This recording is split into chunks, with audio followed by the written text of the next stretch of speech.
am in Sheridan, Montana. Montana is one of the 50 states and possessions of the United States of America. This small city is a hub, a transportation hub in between the Canadian border and the US border on the north side of the country.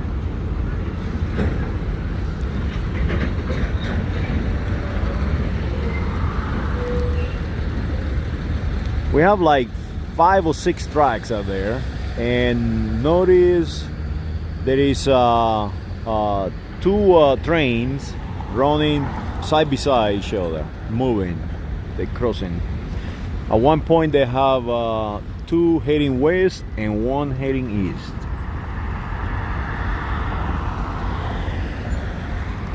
I am right in front of the Dixie Bar Casino, Clark Family Restaurant. This is a typical town in Montana.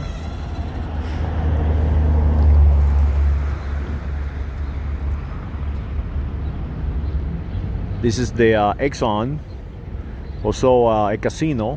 This one is Lucky Little Casino and Town Pump.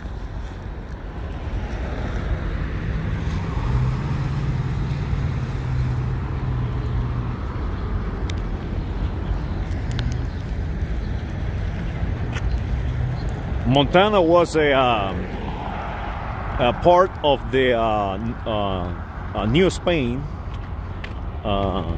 This country was held by the Spaniards for like over near 400 years, all the way to Alaska. Actually, Alaska was part of the Spanish Empire, and the local population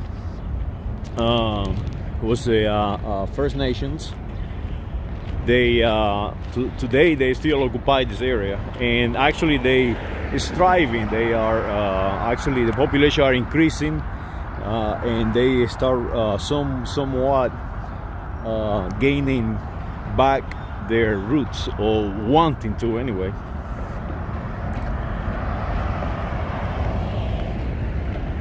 Montana actually means montaña, mountains. It's a lot of mountains out here. No tall mountains, but it's plenty of them.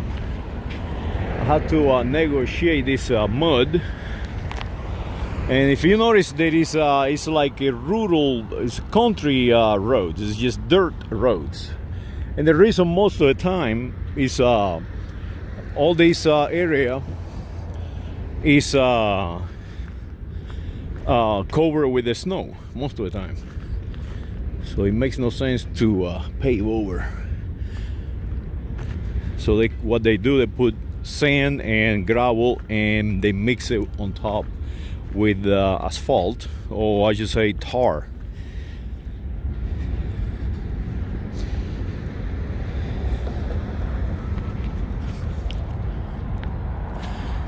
So I'm continuing to negotiate the terrain.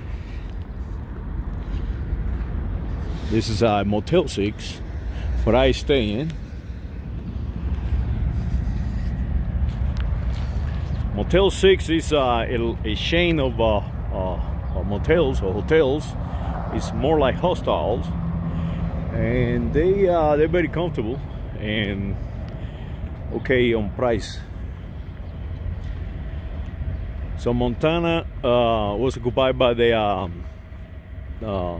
First Nations, and they coexisted with the Iberians or the Spaniards for a very long time, until the arrival of the United States of America. When the United States of America arrived, they have a different policies. The Spaniards have a policy of coexistence and assigning new identities to the population, what we call, Christianizing, or basically they took their identity, they they teach the population to believe in different gods. Like the local population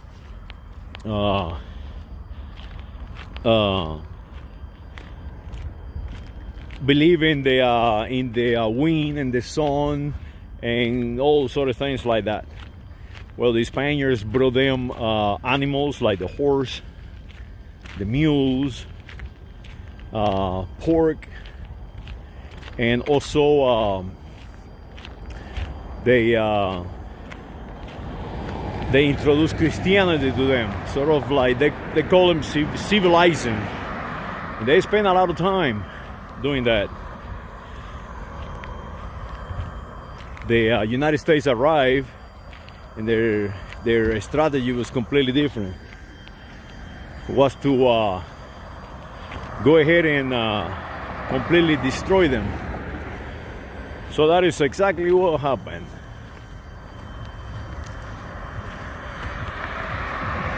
How you doing? You going gambling? You going to the casino?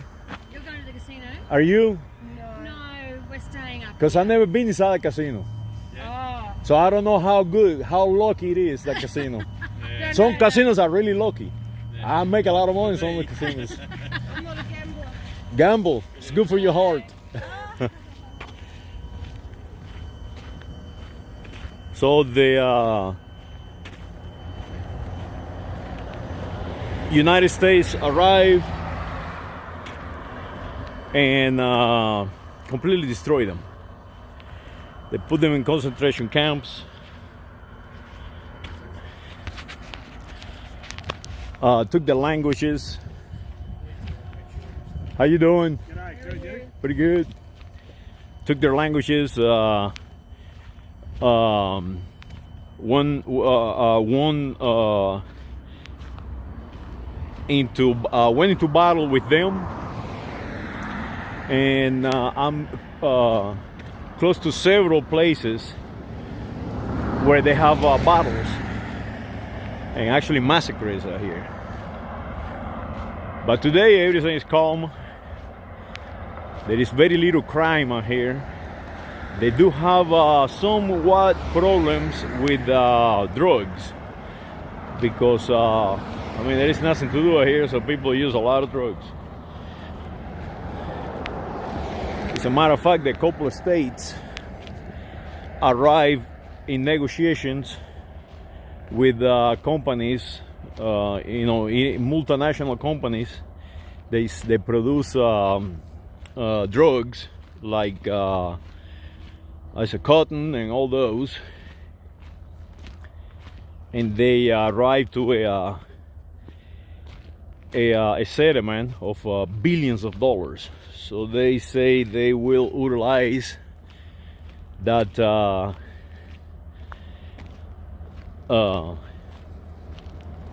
that money to help the addicts. In my opinion, that is just a waste of time.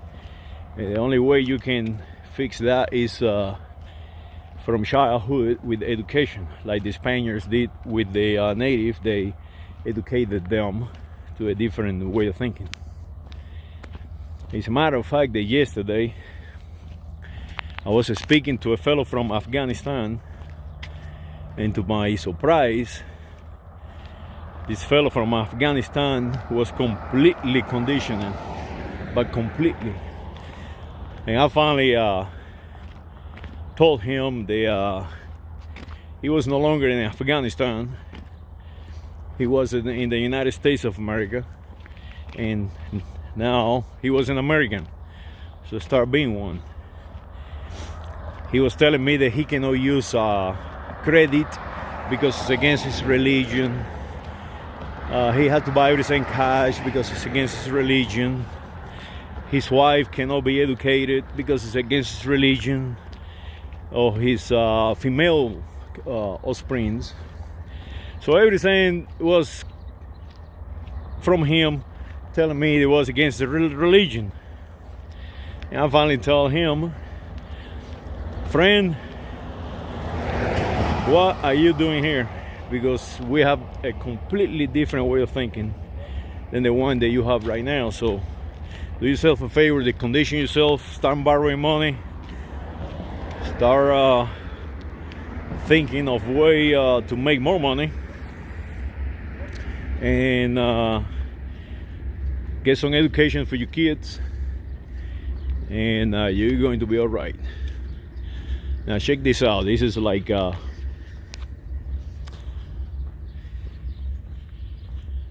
neighborhood. I like to walk where the people live, you know, the population, you know, the tourists, the people who work and come through. Now notice the top of the building is the roof is made out of wooden shingles.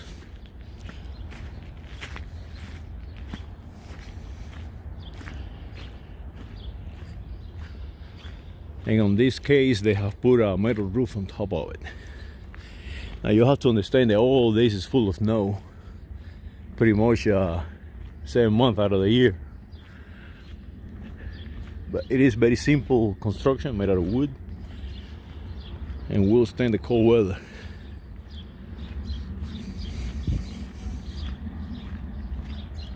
So this is actually the United States, the real United States. Not the United States they present in Hollywood and all the English-made movies that we have now. The English have taken completely over our communications.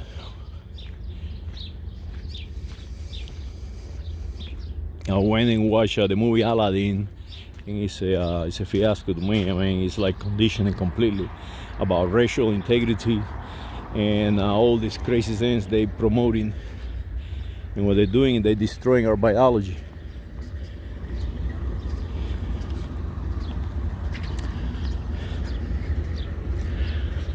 This is a hamburger place, the Dash Inn, and right here we have an engine, BNSF 5360, and notice 5360 apparently caught on fire right where you fuel, so it's being damaged. Let me make sure I'm not get run over.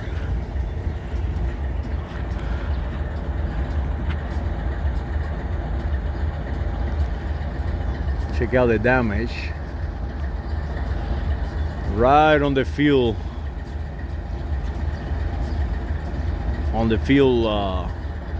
intake of the machine.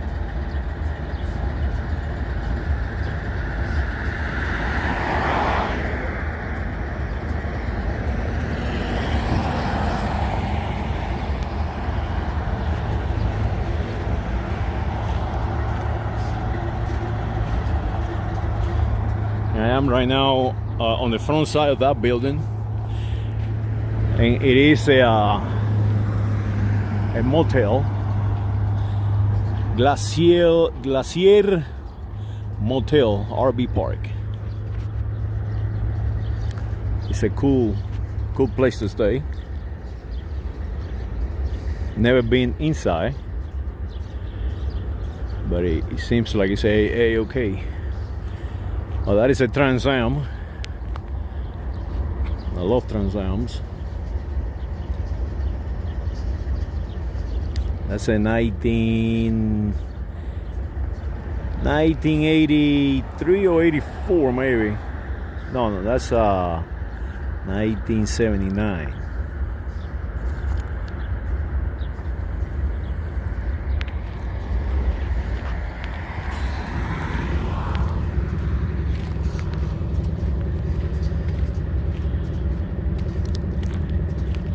Well, I hope you enjoy the this video. I'm gonna have to figure out how to do better shots with the phone, but the phone is working excellent.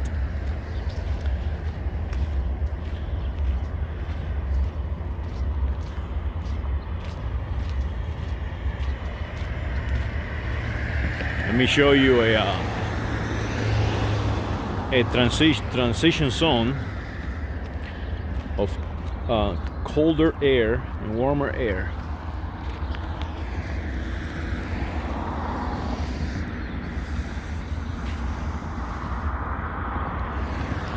That is the telling age of a cold front. It's right up there. There's no wind whatsoever. And those are stratus clouds.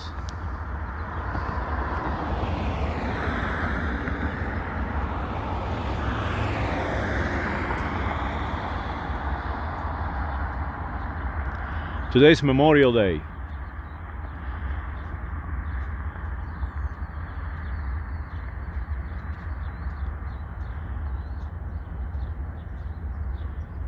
So this video I dedicate to Mr. Jim Harris. Jim Harris was a great American, and he has spent all his life in the United States Navy and the United States Coast Guard.